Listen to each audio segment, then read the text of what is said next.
فێرگەی نروێ لەلایەن دوو میوزیسیانەوە بەڕێوە دەبرێت و ئەم فێرگەیە ماوەی 5 ساڵە دامەزراوە لە ئێستادا 5 بەرهەمیان پێشکەش کردو وەکو خۆیان ئاماژەی پێکەن هەرچەندە ماوەی 5 ساڵە دامەزراوە بەڵام ئەمە یەکەم جاریانە کە بەرهەمەکانیان بەم شێوەیە پێشکەشەکەن.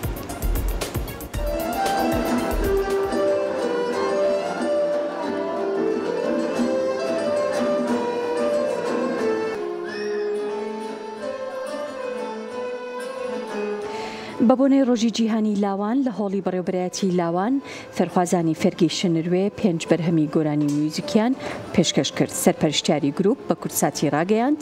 گروپەکەمان 5 ساڵە دامەزراوە بەڵام ئەمە یەکەم جارە و یەکەم چالاکیە بەبێ ڕاهێنەرەکەمان دێنە سەر ستەیج و تا ئاستێک دەتوانین بڵین سەرکەوتوین. ئارۆز عوسمان ئەوشی ڕاگەیاند کە گروپەکەمان بەشێک لە سەر ستەیج دەبینرێن و چەندین جەنیاری دیکەمان هەیە کە لەم چالاکیەدا بەشداریان نەکردووە.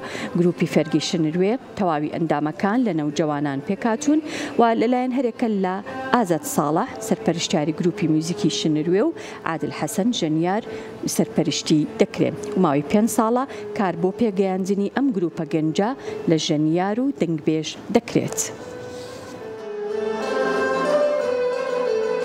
ئەمڕۆ بە یارمەتی فێرخوازانی فێرگەی نروێ کە لەلایەن مامۆستا ئازاد و مامۆستا عادلەوە سەرپەرشتیەکرێت لە غیابی مامۆستا عادلە ئەمڕۆ توانیمان بە سەرکەوتووی ئەم چەند بەرهەمە پێشکەشکەین و بە یارمەتی فێرخوازان و هەڵبەتە کە هەموو فێرخوازەکان بەشدار نەبوون چونکە ئێمە فێرخوازی تارمان هەیە، فێرخوازی تەمبورمان هەیە، فێرخوازی چەلۆمان هەیە، بەڵام لە غیابی ئەوانە بوو ئەمەمان کرد. مامۆستا عادل خۆی بەشدار نەبوو و منی دانە لە جیاتی ئەو ئیشەکەمان بە سەرکەوتوی جێبەجێ کرد. سپاس بخوا. 5 بەرهەممان پێشکەش کردووە، 3 گۆرانی بێژمانە بووە بۆ بڵێن هەر فێرخوازی خۆمانن و پەروەردەکراون لای مامۆستا عادلەوە بەتایبەت بەڵێ بە نۆتە بوو ئیشەکانمان هەمومان فێرخوازی ئەکادمی نەتوانین بڵین و بەشێکی باش شارەزایی هەیە هەر کەسە و لای خۆیەوە.